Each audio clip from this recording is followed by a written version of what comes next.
Salut, c'est Doc. Vous l'aurez très certainement remarqué, cela fait un petit moment que je n'ai pas fait de vidéo. Eh bien, c'est tout simplement parce que je suis en pleine préparation de mon projet NFT. Et donc, cette vidéo est là pour vous le présenter et j'espère que cela vous plaira. Il y a quelques nouveautés techniques qui, je pense, n'ont jamais été réalisées au niveau des NFT. Bref, je ne vais pas vous en dire plus et je vous laisse découvrir tout ça au travers de la vidéo.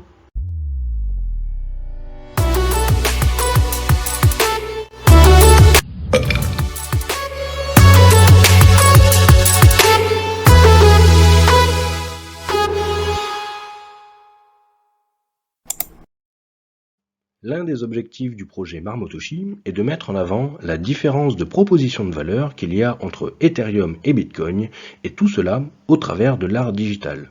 Le projet Marmotoshi est donc une combinaison de ces trois éléments, et bien entendu, on va maintenant découvrir ensemble tout ce qui se cache derrière ce fabuleux projet.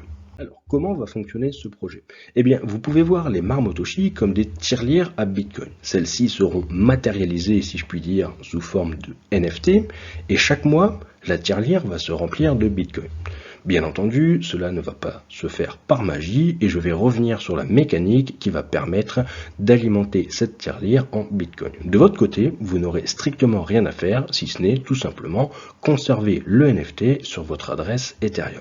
Et le jour où vous voulez récupérer son contenu, eh bien vous allez devoir burn le NFT, c'est-à-dire le détruire. Donc comme une vraie tirelire, vous allez la casser pour récupérer ce qu'elle contient vers votre wallet personnel.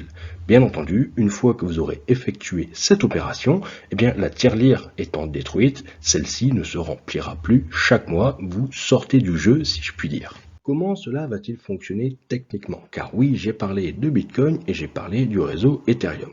Et on sait très bien que sur le réseau Ethereum, il n'y a pas de vrai Bitcoin. Au pire, on peut avoir du wrappé de Bitcoin, etc. Vos tirelires, elles, vont bien contenir du vrai Bitcoin. Comment cela fonctionne? Eh bien, les NFT vont donc véhiculer sur la blockchain Ethereum et comme n'importe quel NFT, ils seront reliés à un smart contract. Ce smart contract va faire la jonction entre ce qui se trouve réellement sur la blockchain Bitcoin, donc sur le wallet qui va contenir en fait le contenu en Bitcoin de vos NFT, et depuis la blockchain Ethereum, vous allez donc pouvoir consulter, savoir combien se trouve dans votre tirelire. C'est donc le smart contract qui va faire la liaison entre la blockchain Bitcoin et le monde Ethereum. Les Marmotoshi ont été conçus par 21 artistes différents, 21 artistes francophones qui vont être mis donc du coup en avant au travers de ce projet. C'est donc une collection de 21 modèles en 37 exemplaires chacun qui va composer les Marmotoshi. Si vous êtes assez fort en maths, vous vous apercevrez que cela fait 777 NFT. Enfin, on parle de NFT, mais au vu de ce que je viens de vous expliquer, vous auriez dû comprendre normalement, si vous avez bien suivi mes précédentes vidéos, qu'il ne s'agit pas vraiment de NFT, mais de SFT, tout simplement parce que cela s'appuie sur la norme ERC 1155. Et pourquoi avoir choisi cette norme? Eh bien, tout simplement parce que cela va permettre de créer un système de rareté évolutive non prédictible. Car oui, il y a toujours des systèmes de rareté dans les NFT, mais que je sache, eh bien, cela va être une première, ce système de rareté évolutive non prédictible. Je vous en dis un petit peu plus. La rareté évolutive va tout simplement jouer sur le nombre de Satoshi que chaque modèle de NFT va pouvoir accumuler chaque mois. Donc, des Satoshi, ce sont des centimes de Bitcoin pour faire très simple. Et oui, ne rêvez pas, ça ne va pas être des Bitcoins complets que vous allez accumuler, sauf si bien sûr vous conservez votre NFT très très longtemps. Pour distribuer les Satoshi qui ont été récupérés au cours du mois par le projet, eh bien la formule est la suivante. On va diviser le nombre de Satoshi qu'il y a par le nombre de modèles de NFT, donc initialement 21, et ensuite le résultat que l'on va obtenir va être divisé pour chaque modèle par le nombre d'exemplaires qu'il y a, donc initialement 37. On va mettre ça avec des chiffres, ça va être un peu plus parlant. Imaginons que le projet récolte 700 000 Satoshi. On va donc diviser 700 000 par 21, le nombre de modèles de NFT qu'il y a dans la collection. Cela donne environ 33 333. Et ce résultat, 33 333, eh bien pour chaque modèle de NFT, on va le diviser par le nombre d'exemplaires qu'il y a pour chacun de ces modèles. Donc initialement, il y en aura 37 pour chacun des modèles, ce qui fait que tous les NFT vont accumuler 900 Satoshi dans l'exemple que je viens de vous donner. Alors, je précise tout de suite que ce sont des chiffres totalement au hasard que j'ai mis, histoire que ce soit juste parlant. Imaginons maintenant la même opération, mais imaginons également que ce coup-ci, eh bien, il y a eu 5 NFT, donc 5 exemplaires du modèle numéro 2 qui a été détruit pour récupérer leur contenu. Ce qui fait qu'il ne va rester plus que 32 exemplaires du modèle numéro 2.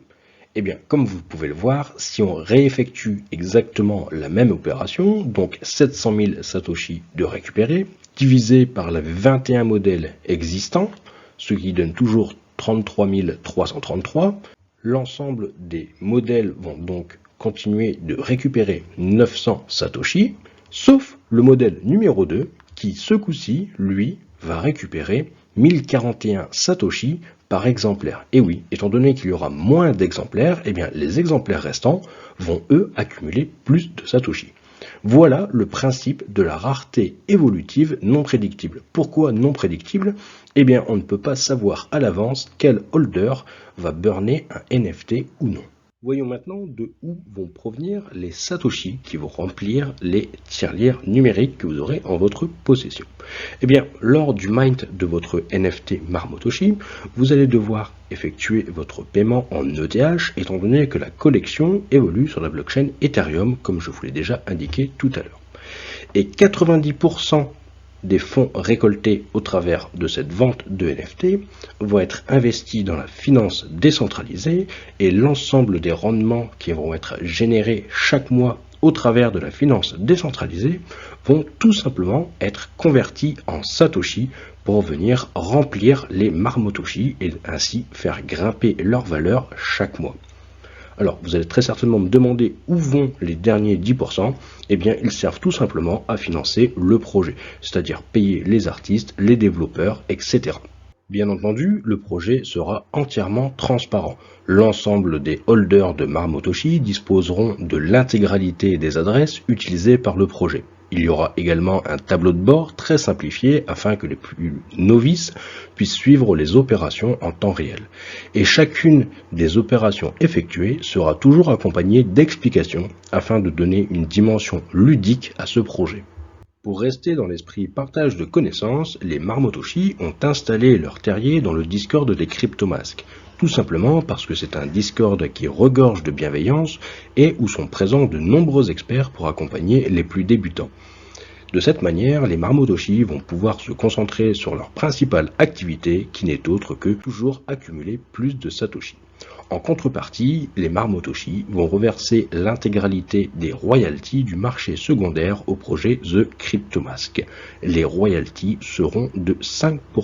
Et cela va donc concerner toutes les marketplaces de marché secondaire de type OpenSea, Rarible, etc. Vous me demanderez très certainement comment le projet va pouvoir subvenir à ses frais de fonctionnement si celui-ci reverse l'intégralité des royalties au projet The Cryptomask. Eh bien, le projet va tout simplement prélever 10% sur les gains qui seront générés au travers de la finance décentralisée et bien entendu, les 90% restants seront eux transformés en Satoshi et iront à destination des holders de Marmotoshi. Parlons un peu sécurité maintenant. Le wallet contenant les Satoshi adossés à chaque NFT sera protégé par un multisig 2/3, c'est-à-dire que 2 des 3 personnes possédant les clés devront effectuer une signature pour libérer les Satoshi à destination du wallet que vous aurez renseigné lors du burn du NFT. Ces 3 personnes ne sont autres que The Cryptomat, fondateur des The Cryptomask, From Zero to Dika, fondateur du blog Au coin du bloc, qui est d'ailleurs au passage rempli de ressources pédagogiques, et la dernière personne n'est autre que moi-même. Donc lorsque un propriétaire de Marmotoshi va détruire son NFT, nous allons recevoir une notification 2 d'entre nous vont procéder à une signature de la transaction pour libérer les Satoshi à destination du wallet que le holder aura renseigné lors de la destruction de son NFT. Les Marmotoshi, c'est également une première technique. Et là, je tiens à remercier mes 2 développeurs, RPG Max et ZeroXsnaker, qui ont mis au point un système de réservation pour le mint. C'est-à-dire que dans de nombreux projets, il y a des whitelists qui sont distribués un petit peu à droite à gauche, et souvent, c'est un petit peu la guerre le jour du mint, etc. Il faut arriver à l'heure, bref. Et bien là, il y a un système de réservation qui a été mis en place directement au sein du smart contract, afin de s'assurer, que les personnes qui sont réellement intéressées par le projet et qui le suivent puissent avoir un mint de garantie le jour J. Pour réserver, c'est très simple. Nous allons bientôt annoncer quand est-ce que les réservations seront ouvertes. Il y en aura 400 au total, donc 400 places, 400 mint de NFT qui pourront être réservés. Il vous suffira de vous rendre sur le site que je vous communiquerai bientôt. Vous connectez votre wallet, il y aura une petite case marquée réservé. Vous allez tout simplement verser un acompte en cliquant sur cette case réservée. Et de là, vous serez tout simplement garanti d'avoir un mint le jour où la vente des NFT sera effective. Bien entendu, il faudra verser le complément. Lors de la phase de réservation, vous ne versez qu'un acompte. Une fois la phase de réservation terminée, la vente des NFT va pouvoir commencer. La première phase sera dédiée aux free mint qui auront été distribués lors de la phase marketing par le projet.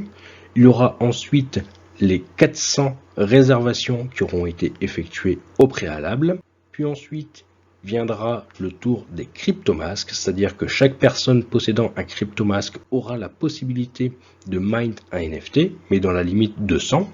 Étant donné qu'il y a plus de 100 adresses qui possèdent un cryptomask, ça sera tout simplement premier arrivé et premier servi.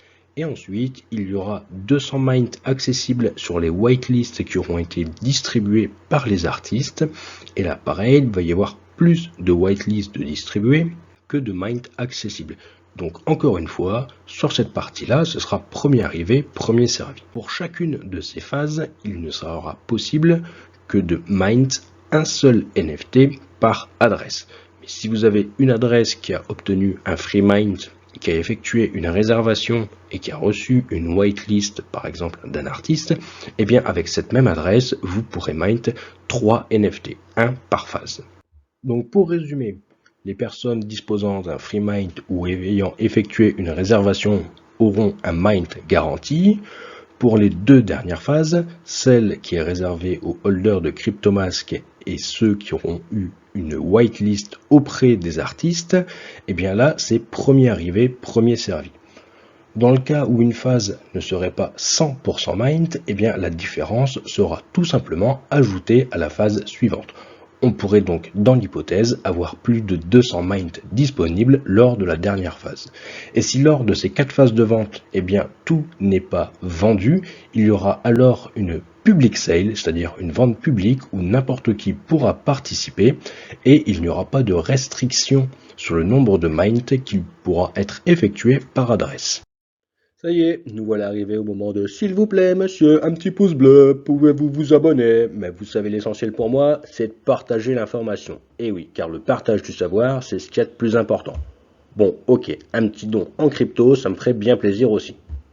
J'espère que cette vidéo vous aura plu et que les concepts du projet Marmotoshi vous auront également séduit. Bien entendu, je vous mets absolument tous les liens en rapport avec ce projet en description, donc n'hésitez pas à aller les consulter. N'hésitez pas non plus à me rejoindre sur Twitter et sur le Discord du projet, car je vais très prochainement annoncer de nouvelles petites surprises concernant ce projet Marmotoshi. Je ne vous en dis pas plus, je vous invite juste grandement à me rejoindre sur Twitter et sur Discord. Pareil, si vous avez des questions, c'est vraiment l'endroit idéal pour venir me les poser, que ce soit en rapport avec le projet ou sur d'autres sujets, il n'y a pas de souci. En 2023, je vais reprendre, on va dire, une cadence plutôt normale pour produire mes vidéos éducatives, mais d'ici là, je vous souhaite de joyeuses fêtes de fin d'année, et je vous dis à bientôt. Ciao ciao!